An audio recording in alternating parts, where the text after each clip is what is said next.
زندان شام میں آدھی آدھی رات کو سکینہ نیند سے اٹھتی تھیں اور بابا کا نام لیتی تھیں. کہتے اس رات اس بچی نے خواب کے عالم میں اپنے بابا کو دیکھا اور اٹھیں تو بی بی زینب کو کہنے لگی میرے بابا کہاں ہیں؟ کہ کیا ہوا؟ کہ خواب میں دیکھا ہے بابا اسی طرح جس طرح مجھے سینے پہ سلاتے تھے آج سلا رہے تھے.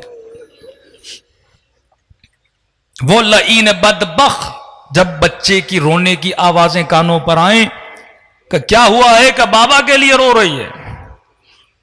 اس لعینے کا سر لے جاؤ تاکہ ہمیشہ کے لیے چپ ہو جائے. دو روایتیں ملتی ہیں. ایک میں یہ ہے کہ بابا کا سر دیکھتے ہی جیسے انسان ایک شوق میں چلا جاتا ہے، فریز ہو جاتا ہے. کہتے ہیں دیکھتے ہی بچی خاموش ہو گئی. ایک کہتے ہیں نہیں، بابا کے سر کو سینے سے لگایا اور یہ کہنے لگی کہ بابا میں وہی سکینہ ہوں جسے سینے پہ سلایا کرتے تھے. شمر نے مجھے تمانچے مارے، بابا اس کا ہاتھ بڑا تھا، میرے رخسار چھوٹے تھے.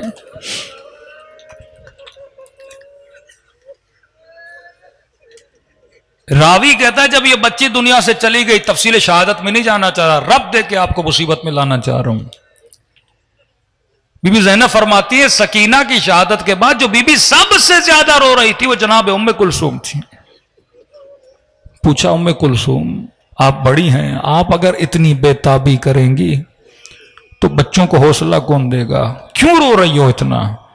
کہا کہ زینب ایک منظر کو یاد کر کے رو رہی ہوں کہ شام کے بازار میں بچی میرے گود میں تھی، شامی بچوں کے ہاتھ میں روٹیاں تھیں اور سکینہ کی نگاہ جب روٹی پہ پڑی نا، آہستہ سے میرے کان میں کہا پپھی اماں مجھے بھوک لگی ہے. کہ میں اس بچی کو روٹی نہ کھلا سکی اور اسی بھوک کے عالم میں اپنے بابا کے پاس چلی گئی. ایک جملے مصیبت کا، ربط مصیبت. السلام علی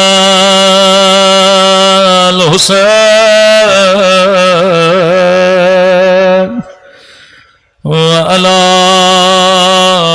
علی ابن الحسین، سب مل کے وعلی آل الحسین وعلی اصحاب بلند آواز سے السلام علی الحسین وعلی علی ابن وعلی اولاد الحسین وعلی اصحاب. میرا سلام ہو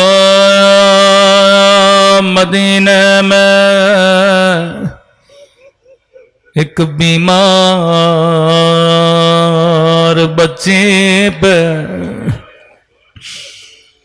جو کبھی فریادیں کر رہی ہیں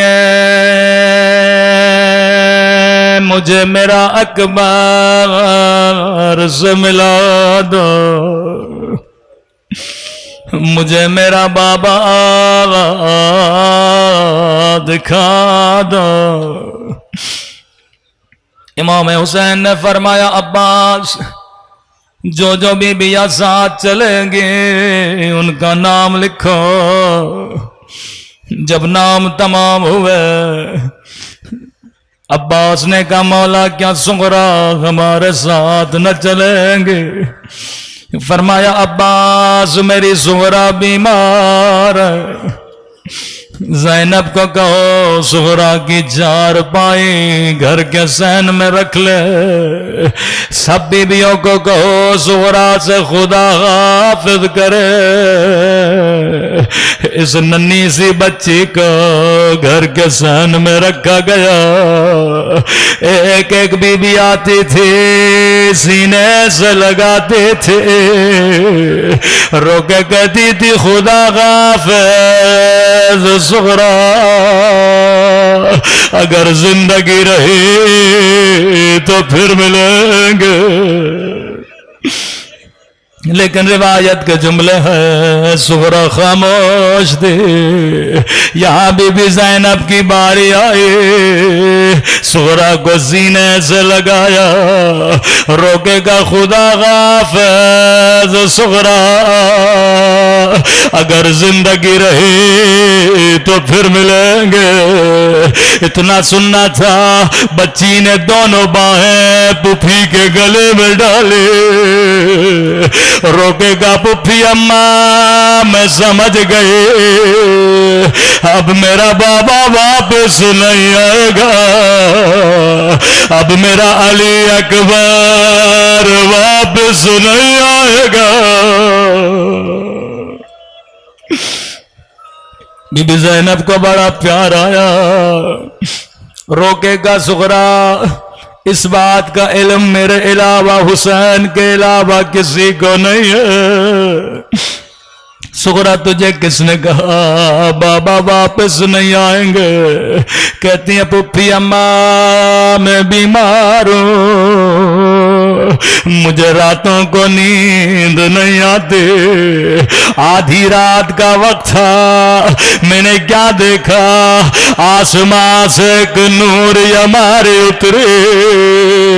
نور ہماری سے کالے برقعے میں بی بی باہر آئے, فریادیں کر رہی تھی میرے لال حسین, تیری ماں زہرا تجھے کہاں کہاں روئے گے. کبھی کربلا میں روئے, کبھی شام کی بازار.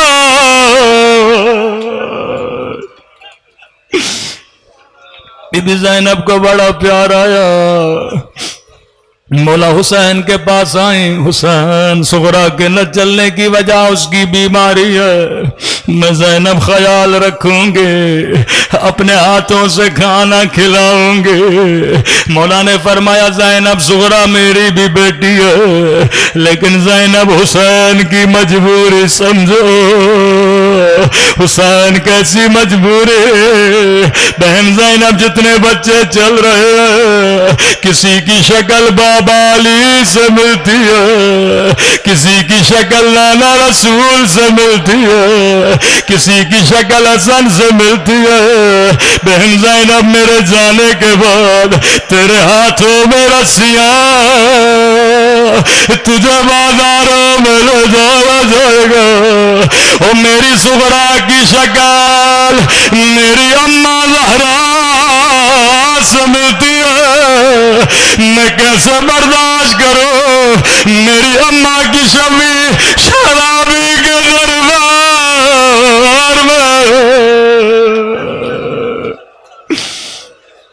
الا لعنت اللہ علی القوم الظالمین.